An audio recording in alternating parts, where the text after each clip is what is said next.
There are no adults in the film. No adults, okay. Yeah, so it's just every actor in the film is between 13 and 15 years old. What was that like on set? Did that theme of play, did that come across? Totally. It was Yeah? it was awesome. It was Great. the best set I've ever been on, and it was purely because of their youthful optimism and enthusiasm, and they showed up every day just like, all right, what are we going to do now? Now, granted, one of the reasons that happened is because we gave them an incredibly fun thing to do. It's like, here's an automatic weapon, go run around the woods for like 20 days, right? So so that was like part of why it was so fun, but like it wasn't just their attitude. Like, they were so committed and so professional, and they all had, you know, kids can memorize anything, right? Like, their brains are so powerful at that age. So they had all memorized the entire script. They had memorized each other's parts. So that was inspiring. And like, if they're bringing that level of a game to the table, like, I gotta bring my game to the table too.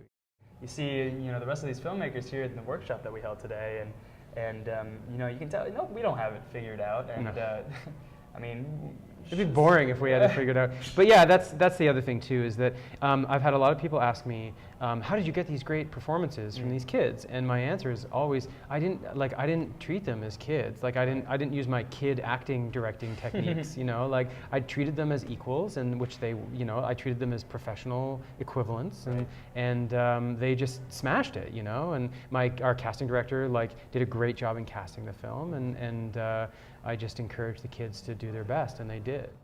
Like I said this morning, I think filmmakers are easily inspired people. You know what I mean? Like, if you ask 20 different filmmakers, you know, what inspired them to make their films, you get 20 completely different answers. And you know, many people are inspired by a character. You know, like, many people are inspired by the craft itself and wanting to just tell a good story. And yeah, man, like, like, every day I get up and something, my daughter, my wife, like, huge inspirations to me. But like, literally, the answer I gave today was that I had a 2-hour layover at O'Hare, right? And just to walk through that ocean of humanity, of people, like, I just snippets of conversation, like, oh, I'm living in Moscow now, you know, and like, just seeing a guy, and it's like, oh, he's so that guy, you know, like, he's such a salesman or whatever he is, and just faces and faces, you know, people.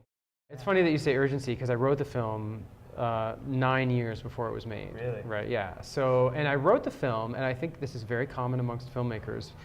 Filmmakers always want to make a story about their own childhood. You know what I mean? I think it's a common first film. The 400 Blows is kind of the archetypal, you know, filmmaker first film. And that's a movie about childhood. And so I guess, you know, it wasn't a conscious thing, but in retrospect, I realized, yeah, I guess that this was my childhood film, you know? But at the time when I made it, I'd never seen this in a movie before. I'd never seen a movie about kids playing war, and I knew that every guy that I knew did that. So I thought, you know, well, people will want to see that. Yeah. So that was kind of the beginning of it. Anybody can get their own meaning from the film. Yeah. You know what I mean? I'm not going to dictate like this is what the message of the film is supposed to be. You know, like, if people are entertained, I'm completely thrilled. Yeah. You know, I think different people can get different things out of it. Just a moment to kind of slip back into, you know, your nostalgia's a big part of it as well. You know, like, the film, you know, the story comes from my childhood. You know, like, so it definitely was a very nostalgic thing for me. A lot of the stories are based on real things that happened to me. I had a friend of mine came up to me after the film was after he saw the film and said, so you remembered that? Really? Yeah, and so that provoked a really interesting conversation between us about what, you know, had happened in the past.